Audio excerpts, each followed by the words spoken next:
Я как только увидел в интернете публикацию, проверил эту информацию, вышел на активистов чистого роддома, как раз на Светлану Бабенко, спросил у нее, что там у вас происходит, что строится. Они говорят, да, у нас строится полигон. Да. И я потом говорю, вы не против, я к вам приеду? Говорит, мы тебя ждем. Мы откуда? Мы спросили, откуда, я сказал, что с Республики Коми. А как такого протеста сначала не намечался, вообще понять, что там строится. В данном случае я поехал туда, чтобы узнать, что там строится. Мы сделали как раз вот документальный фильм, который называется «Роддома заражения». Мы — это группа гражданских активистов с Республики Коми. Я так понимаю, что есть договоренность между Архангельской областью и Москвой. Вот в этих документах как раз фигурирует 3000 гектар и 2 миллиона 300 тонн. У нас, по крайней мере, подтвержденная информация такая. Потому что судить отсюда, зачем такой маленький объем, 500 тонн, так заинтересовал москвичей. Ну, понятное дело, что не может быть о таких маленьких объемах такая стройка грандиозная в нарушении всех, в нарушении законов.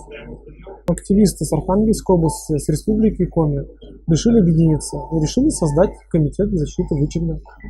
Просто понимание было, что надо наши силы как-то группировать и лидеров протеста объединить в одну общую организацию общественно-экологическую. Очень много провокаций на самой станции 6. Там действительно бывают угрозы со стороны ЧОП-гарант безопасности. Вот от них как раз исходит вот эта агрессия, вот эта вся, в которой они обвиняют активистов.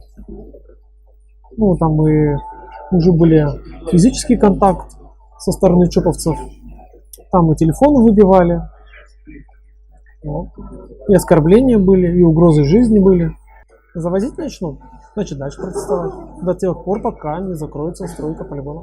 Возможно, растянется на год, но возможно, ввиду такой эскалации конфликта, который сейчас происходит, это сейчас считается самым сильным протестом на уровне с Ингушетии, вот на ШИЭСе.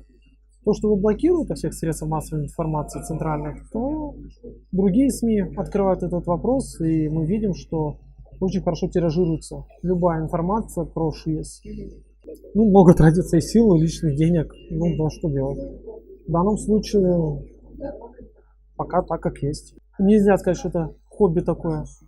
Просто так взять, позаниматься. Это реальное вложение, это реальное вложение себя и средств. Лучший выход это был БАХ. Это вот то, что устроили как активисты, то, что сделали этот первый вагончик.